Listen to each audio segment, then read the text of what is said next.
It was the fall of 1909, and the small town of Missouri Valley rested quietly between rolling hills and endless cornfields. The leaves had begun to turn, their golden hues fluttering down like whispers of forgotten stories. The townspeople lived simple lives, farming, church on Sundays, and gossip on porches. Yet there was one thing they all agreed upon. No one should wander past Miller's Creek, where the forest began. The elders called it the Whispering Woods. The name wasn't just poetic. On still nights, if you stood close enough, you could hear soft murmurs riding the wind, like 100 voices speaking just below hearing.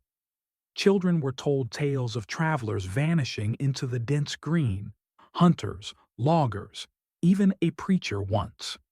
And though most grown-ups dismissed the stories as superstition, every mother in town told her children, "Stay away from the woods." But on the morning of October 12th, the Clark children, Sarah, 12, Eli, 9, and Jonah, 6, waved to their mother with baskets in hand. "We'll just pick hickory nuts by the creek," Sarah called. Their mother smiled. "Stay by the water, you hear?" They nodded, their laughter fading down the dirt path. It was the last normal sound the valley would hear for many days. When sunset bled across the fields and the children hadn't returned, Mrs. Clark's hands began to tremble as she lit the oil lamp. Her husband Thomas Clark went searching by the creek with a lantern, calling their names until his voice cracked. At midnight, neighbors gathered with dogs and torches. The sheriff led a search party through the forest's edge. They found the children's basket overturned, apples scattered, bread untouched. No footprints beyond that point, just the heavy silence of the woods. By morning, the sheriff returned with nothing but dirt on his boots. "We'll keep looking," he promised. But Mrs. Clark could see the lie in his eyes. That night, thunder rolled across the valley. From her window, Mrs. Clark swore she heard faint laughter drifting from the trees. Her children's laughter. For 7 long days, Missouri Valley was haunted by the absence of the Clark children. Lanterns burned through the nights, and men prayed before venturing near the tree line. On the 8th day, the search was called off. The sheriff said quietly, "There's something in them woods that ain't meant to be found." Rumors began to spread of old curses, Indian spirits, the devil himself. The town's pastor, Reverend Haywood, delivered a sermon that Sunday. "Do not wander into what God has veiled. Curiosity is the devil's whisper." But even his words couldn't still the ache in the hearts of the Clark family. Every night, Mrs. Clark set 3 empty plates at the table, and every dawn she sat by the window, whispering the same lullaby she once sang to them, as though they might still hear her somewhere in the dark. Then, on the 9th morning, just before sunrise, came a knock on the Clark family's door. Thomas Clark opened the door with shaking hands. His lantern's glow caught the faces of his 3 children standing on the porch, mud-streaked, barefoot, pale as moonlight. "Sarah?" he whispered. Sarah smiled softly. "We're home, Papa." Mrs. Clark screamed with joy, wrapping them in her arms. But something in her embrace felt wrong. Their skin was cold like river stones. And when she looked into their eyes, something ancient stared back. "We missed you, Mama," Sarah said calmly. "The woods were so beautiful." That night, the family stayed up by the fire. The children spoke little, only smiled faintly, and said they were tired. When Mrs. Clark tucked them into bed, they fell asleep instantly, hands clasped as if still in prayer. But as the lantern light dimmed, their eyes opened again, glowing faintly in the dark. The next week, the valley rejoiced. Newspapers from nearby towns called it a miracle in Missouri Valley. But strange things began to follow the miracle. Sarah stopped laughing. Eli began speaking in riddles.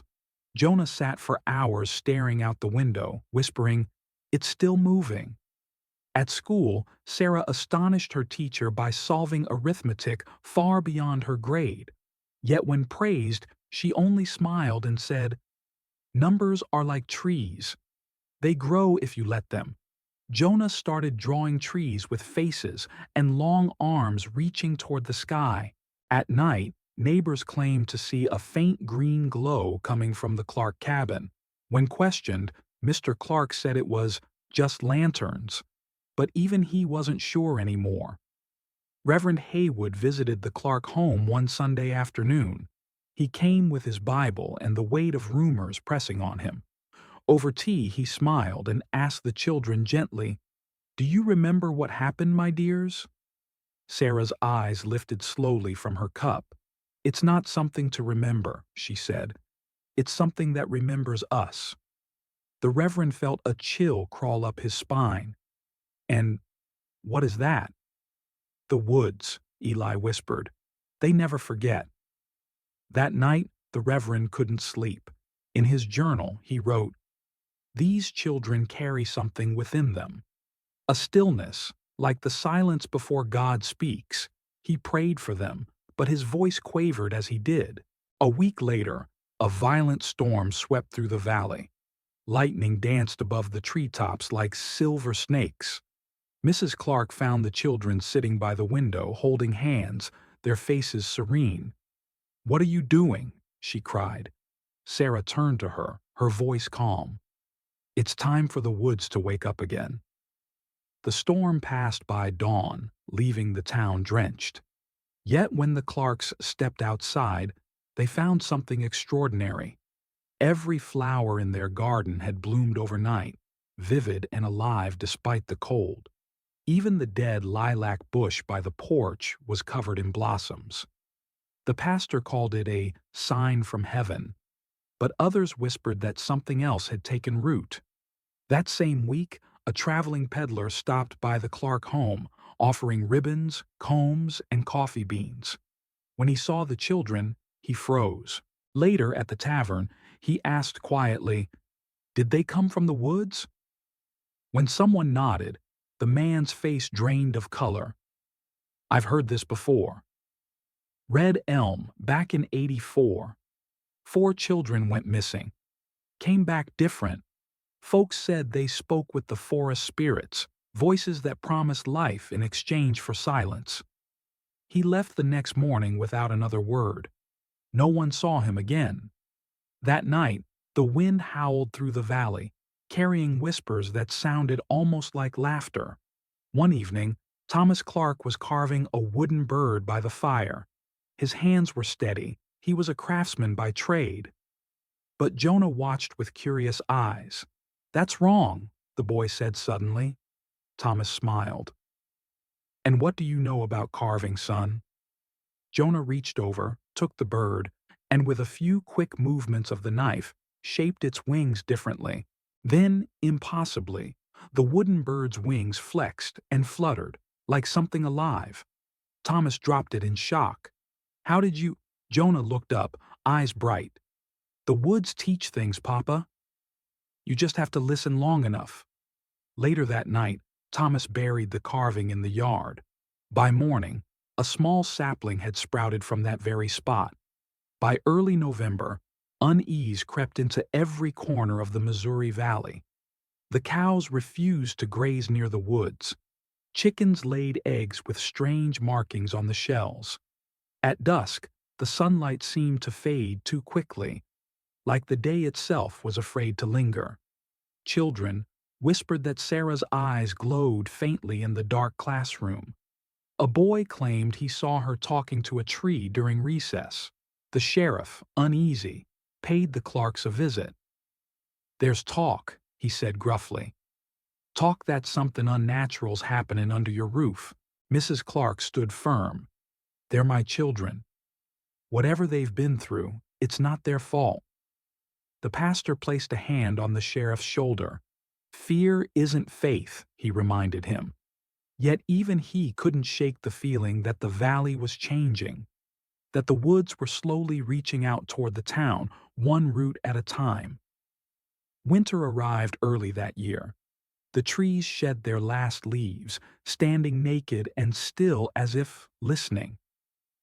Eli Clark, the quiet middle child, began to draw in his schoolbook, pages filled with strange spirals, symbols, and trees with faces in their roots. His teacher, Miss Carter, grew uneasy.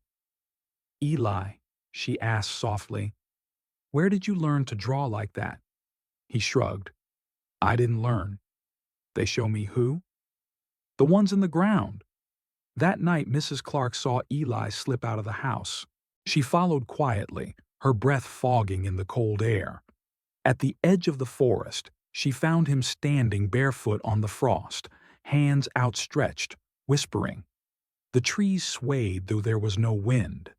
She called his name, and he turned slowly, eyes reflecting moonlight. "The woods are lonely," he said softly. "They let us go, but they miss us." Mrs. Clark pulled him into her arms, trembling. But when she looked back at the woods, she swore the shadows were moving closer. Days passed in eerie quiet. The children barely ate, yet never looked tired. Their skin was pale, their voices softer. Then one night, Sarah crept into her parents' bedroom. "Mama," she whispered, her voice fragile as smoke. "We shouldn't have left the woods." Mrs. Clark sat up, startled.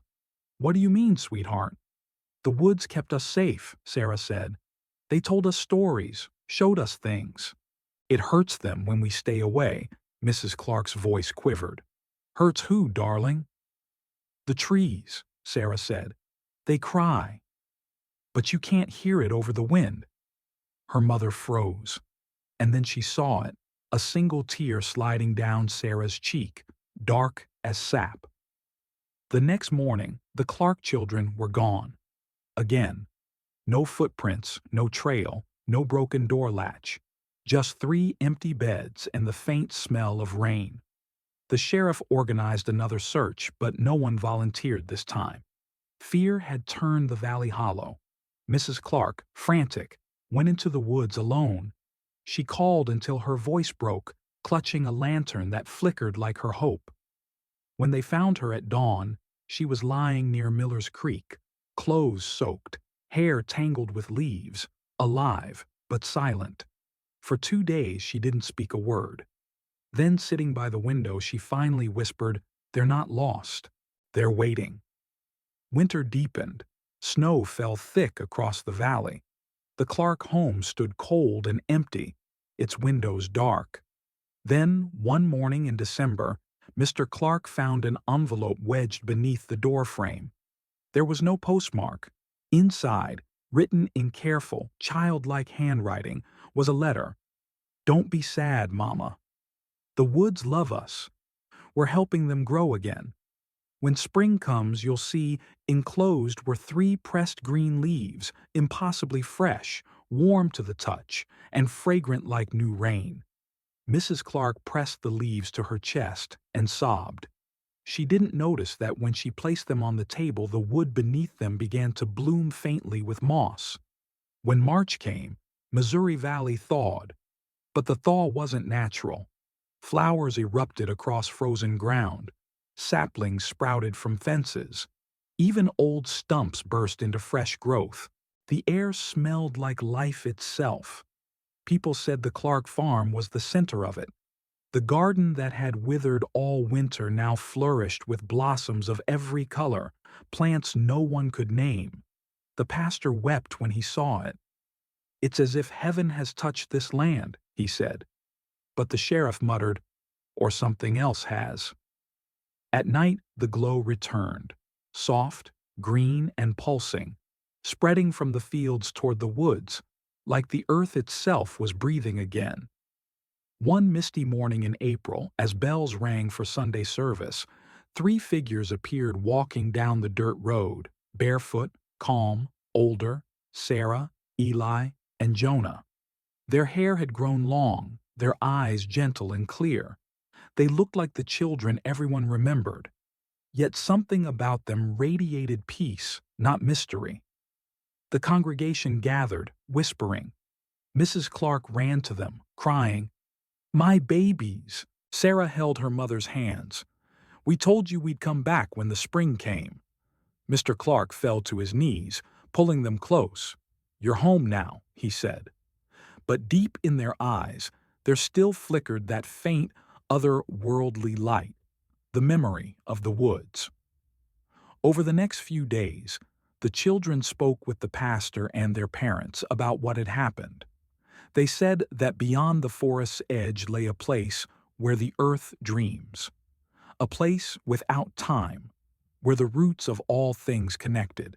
There, they met the Mother of the Green, not a woman, not a creature, but a presence, a voice that spoke through leaves and rain.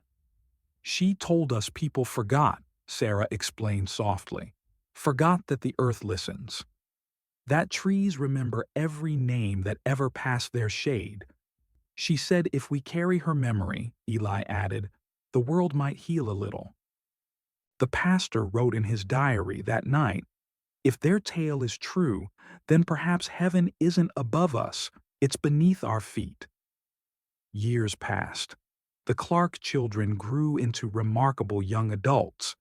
Sarah became a healer, known for her ability to cure fever with wild herbs that no one else could find. Eli became a farmer whose crops thrived even in drought. Jonah, the youngest, could calm frightened animals just by touching them. The Clark farm became a sanctuary for life. Birds nested in rafters, deer grazed near the porch, and travelers swore they felt lighter after spending a night there. When people asked how they did it, Sarah would simply smile and say, "Because the earth listens when you love it back." Their story spread far beyond Missouri Valley. Whispered in churches, printed in small papers, told by travelers as a miracle of compassion and mystery. Miss Carter, their old teacher, wrote, "They came back different, yes, but maybe the world needed them to." Time moved gently in the Clark home.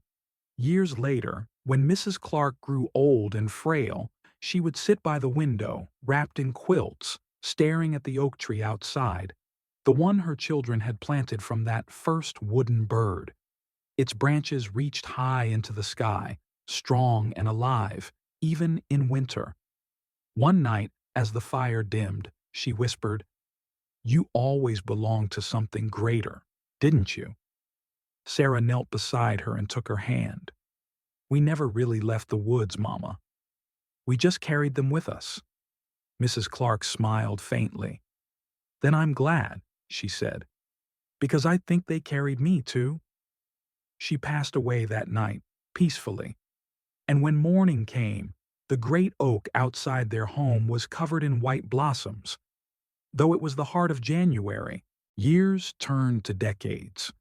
Travelers passing through Missouri Valley would sometimes stop by Miller's Creek, drawn by the strange, tranquil beauty of the grove that grew there, tall, whispering trees, always green, no matter the season. Locals called it the Clark Grove. They said if you stood there at dawn, you could hear faint laughter in the breeze, the laughter of children playing. Some claimed to see faces in the sunlight, filtering through the leaves, smiling warmly. No one feared the forest anymore. It had become a place of peace, a reminder of something sacred and old. At the entrance of the grove stood a simple wooden sign, carved by Thomas Clark's hands before he died. "Love the earth. It remembers." Visitors often left flowers, prayers, or little wooden birds on the ground beneath it. And on quiet nights, when the wind blew gently across the valley, the townsfolk would swear they could hear 3 young voices singing somewhere deep within the woods. Soft, joyful, eternal,